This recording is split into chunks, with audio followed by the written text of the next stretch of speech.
မ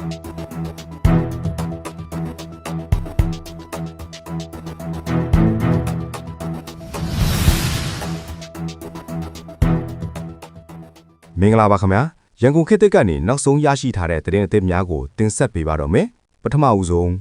ကြံ့ဖွေပါတီကရွေးကောက်ပွဲအများစုအနိုင်ရရှိထားတော့လေအစိုးရအဖွဲ့တစ်တွင်အခြားနိုင်ငံရေးပါတီများနဲ့တိုင်းရင်းသားများပါဝင်သောအမျိုးသားညီညွတ်ရေးအစိုးရအဖြစ်ဖွဲ့စည်းရန်ဆွေးနွေးနေဟုဆို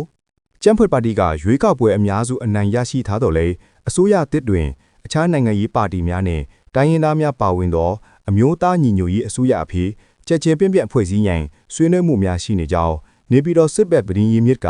ရန်ကုန်ခေတ်သစ်သတင်းဌာနထံသို့ပြောဆိုသည်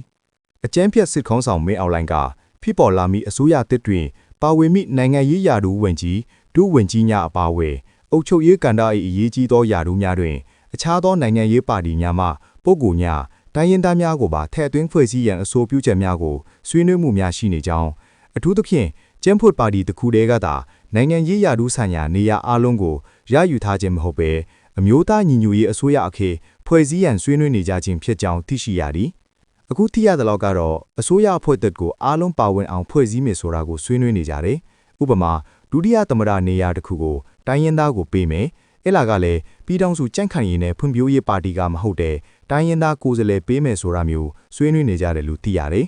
နောက်တစ်ခါနိုင်ငံရေးရာထူးနေရာတွေမှာအခုရွေးကောက်ပွဲဝင်ရောက်ရှင်ပြိုင်ခဲ့တဲ့ပြည်လုံးကျွတ်နိုင်ငံရေးပါတီတွေကိုလည်းဝန်ကြီးနဲ့ဒုဝန်ကြီးလိုနေရာမျိုးတွေမှာအဆိုပြုဖိတ်ခေါ်မယ်လို့သိရတယ်။ဆွေးနွေးချက်တွေကလက်တွေ့ဖြစ်လာမလားကတော့စောင့်ကြည့်ရမယ်။အခုသိရတာကတော့အစိုးရအဖွဲ့တစ်ကအမျိုးသားညီညွတ်ရေးအစိုးရအဖြစ်ဖွဲ့စည်းမယ်ဆိုပြီးသိရပါတယ်လို့နေပြည်တော်စစ်ဘက်သတင်းရင်းမြစ်ကပြောဆိုသည်။အစိုးရအဖွဲ့ဖွဲ့စည်းရေးအတွက်ကြံ့ဖွတ်ပါတီဥက္ကဋ္ဌခင်ကြီးအပါအဝင်ပါတီထိပ်တန်းတာဝန်ရှိသူတချို့နဲ့မင်းအောင်လှိုင်တို့အကြားဆွေးနွေးမှုရှိနေတော့လေအဆုံးဖြတ်မှာမင်းအောင်လှိုင်ကဒါအဆုံးဖြတ်ချက်ပေးခြင်းဖြစ်ကြောင်းကြံ့ဖွတ်ပါတီက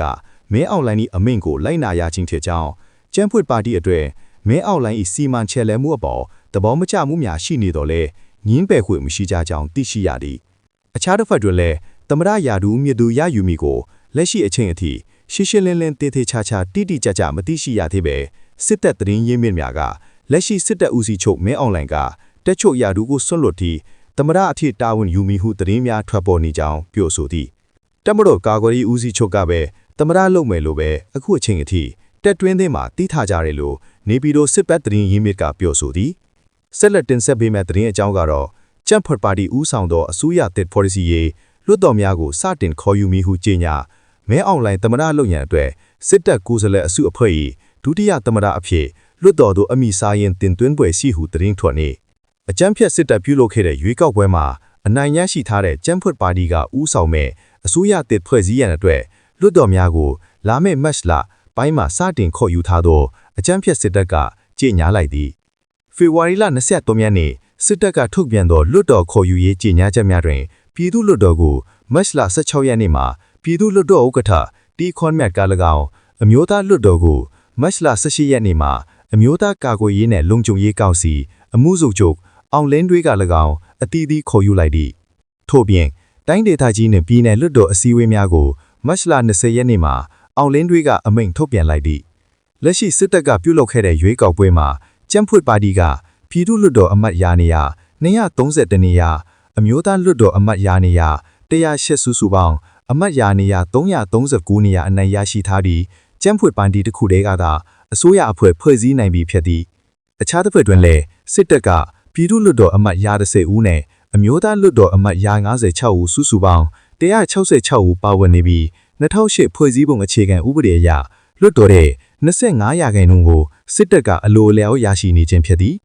လက်ရှိကြံ့ဖွတ်ပါတီကဖွဲ့စည်းမဲ့အစိုးရအဖွဲ့အတွက်သမရတင်မြောက်ရပြီးဖြစ်ပြီးကဏဥဒနဲ့တမတော်သားလွှတ်တော်ကိုယ်စားလှယ်များကဒုတိယသမရတဦးကိုပြည်သူ့လွှတ်တော်ကိုယ်စားလှယ်အစုအဖွဲ့ကဒုတိယသမရတဦးကိုအမျိုးသားလွှတ်တော်ကိုယ်စားလှယ်အစုအဖွဲ့က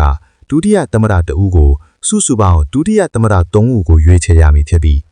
ရင်းတော့ပြည်ထောင်စုလွှတ်တော်ကအစုအဖွဲ့3ခုကရွေးချယ်လိုက်သောဒုတိယသမရ3ဦးထဲမှာသမရတဦးကိုရွေးချယ်ရမည်ဖြစ်သည်